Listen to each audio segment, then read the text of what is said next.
बिस्मिल्लाहिर्रहमानिर्रहीम। नाज़रीन, हम आपको दोबारा अपने प्रोग्राम लश्कर इमाम ज़मान अलैहिस्सलाम में खुशामदीद कहते हैं। अपनी बात को जो वहाँ पे हमने छोड़ा था वहीं से आगे बढ़ाते हैं। मेरे मौला इमाम जाफ़र सादिक़ अलैहिस्सलाम से जनाब मुफज़्ज़ल ने पूछा, मौला कि आपके जो बेटे कायम के सिपाही हैं वो कैसे होंगे और कहाँ कहाँ होंगे। सरकार मुस्कुराए, का सुनना चाहता है या देखना भी चाहता है। तो मुस्कुरा के जनाब मुफज़्ज़ल कहते हैं, मौला अगर आप दिखा देंगे तो मेरा हक़्क़ुल यकीन हो जाएगा, ऐनुल यकीन हो जाएगा कि मैं अपनी आँखों से देख लूँगा। सरकार कहते हैं तुझे अभी दिखाते हैं। इमाम जाफ़र सादिक़ अलैहिस्सलाम ने ज़मीन पे ठोकर मारी है। रिवायत मिलती है, अल-कतरा में ये रिवायत मौजूद है कि ठोकर मारी, ज़मीन शगाफ्ता हुई है। मुफज़्ज़ल कहते हैं मेरी हैरत की इंतहा न रही। जनाब मुफज़्ज़ल कहते हैं मैंने देखा कि बहुत से घोड़ सवार हैं जो अपने दाएं हाथों को अपने रुखसारों के नीचे रख के और ये सोए हुए हैं। मुफज़्ज़ल कहते हैं मैंने अपने मौला से पूछा, मौला ये कौन है और ये सोए हुए क्यों हैं। तो मेरे छठे इमाम फरमाते, मुफज़्ज़ल यही मेरे कायम के सिपाही हैं और ये इंतज़ार में है। जैसा कि अल्लाह कुरान में कह रहा, फ़ंताज़िरू इन्नी मअकुम मिनल मुंतज़िरीन, तुम भी इंतज़ार करो मैं भी इंतज़ार कर रहा हूँ। और कि जितने भी लश्करे इमाम ज़मान अलैहिस्सलाम के सिपाही हैं उनके बारे में एक और रिवायत मुफज़्ज़ल ने पूछा, मौला जैसे ही इमाम के सिपाही आएंगे तो इनके जो हथियार होंगे ये लड़ेंगे कैसे। इमाम मुस्कुराए और मुस्कुरा के कहते हैं ये बहुत अच्छा सवाल किया। का मुफज़्ज़ल याद रखना, इज़ा यज़हरन क़ाइम अलैहिस्सलाम नज़ल सयूफ़ुल क़िताल अला कुल्लि सैफ़िन इस्मु रजुलिन व इस्मु रजुलिन अबी।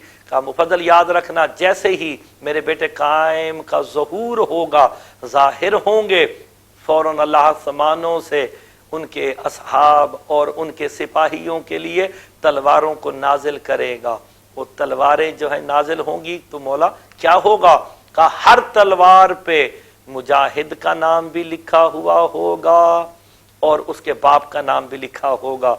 और ये रिवायत मिलती है कि कब्रों पे निदा दे दी जाएगी, जो इस दुनिया से चले भी गए हैं लेकिन इमाम के सिपाहियों में उनका शुमार हो रहा है, तो जो कब्रों पे जाके निदा दी जाएगी, कुम याओ वली अल्लाह इमामुका यंतज़िरुका, ऐ अल्लाह के वली उठ, तेरा इमाम तेरा इंतजार कर रहा है। दुनिया वालों याद रखो, सरकार फरमाते हैं जो मेरे बेटे कायम के इंतजार करते करते हसरत लेके इस दुनिया से मर गया, वो यकीन रखे कि वो कायम के खैमे में ही मरा है और उसका शुमार रैयत इमाम ज़मान अलैहिस्सलाम में होगा। और जब रजत होगी तो सरकार फरमाते जिसके दिल में ख्वाहिश होगी कि वो हमारी शाही देखते, इमाम उसे उठा के कहेंगे उठ और शाही देख कि निज़ाम इलाही कायम कैसे हो रहा है, विलायत इलाहिया का जो निज़ाम है वो कैसे कायम और दायम हो रहा है।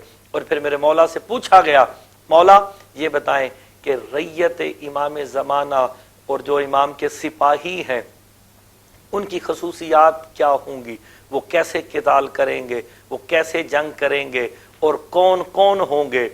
इमाम फरमाते हैं याद रखना, उनमें जो सलमान मुहम्मदी होंगे, मालिक अश्तर होंगे, अबू दुजाना अंसारी होंगे, मोमिन आले फ़िरौन में से वो जो मोमिन है जिसका तज़किरा अल्लाह ने कुरान में किया है। इमाम इस तरह बताते जा रहे हैं, हैरत बढ़ती जा रही है। असहाब कहते हैं मौला इमाम के सिपाहियों का मयार क्या होगा, उनकी फजीलत क्या होगी। इमाम कहते हैं अगर तुम हकीकत असहाब कायम समझ जाओ और उस ज़माने के लोग अगर इमाम ज़माना अलैहिस्सलाम के असहाब और रैयत की अहमियत को समझ जाए तो वो कामयाब तरीन लोग होंगे। ये वो कौम है जो बग़ैर देखे हुए वक्त के इमाम पे ईमान रखे हुए है, वहदहू ला शरीक पर ईमान रखे हुए है, मोहम्मद मुस्तफ़ा की नबूवत और रिसालत और ख़त्म नबूवत पे ईमान रखे हुए हैं। और एक छोटा सा एक तज़किरा जो मैं समझता हूँ कि यहाँ करना बेहद ज़रूरी है।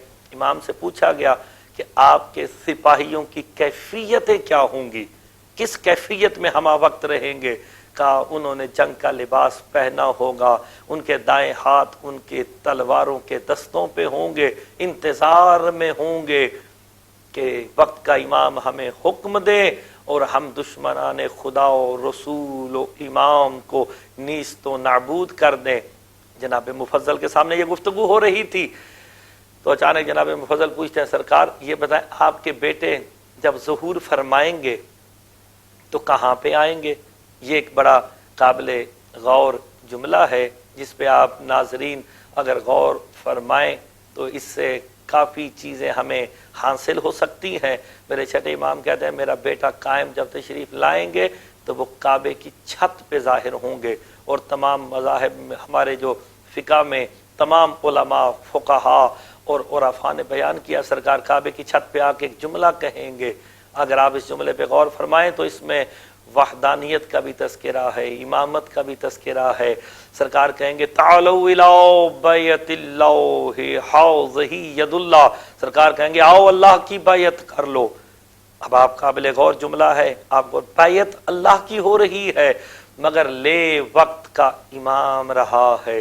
یہی تو دنیا کو سمجھانے کی کوشش ہے کہ جو وقت کا امام ہے وہی اللہ کا نمائندہ ہے، وہی خلیفۃ اللہ فی الارض ہے، اور وہی وجہ بقائے کائنات ہے، وجہ بقائے زمین و آسمان ہے کہ سرکار آئیں گے آؤ اللہ کی بیعت کرو، ہاتھ وقت کے امام کا ہوگا، بیعت اللہ کی ہو رہی ہوگی۔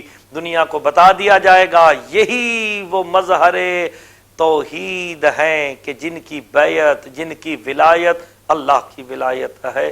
وما علینا الا البلاغ المبین۔ اللہم صلی علی محمد وعلی محمد۔ یا مولا یا منتظر ہم آپ کے ہیں منتظر،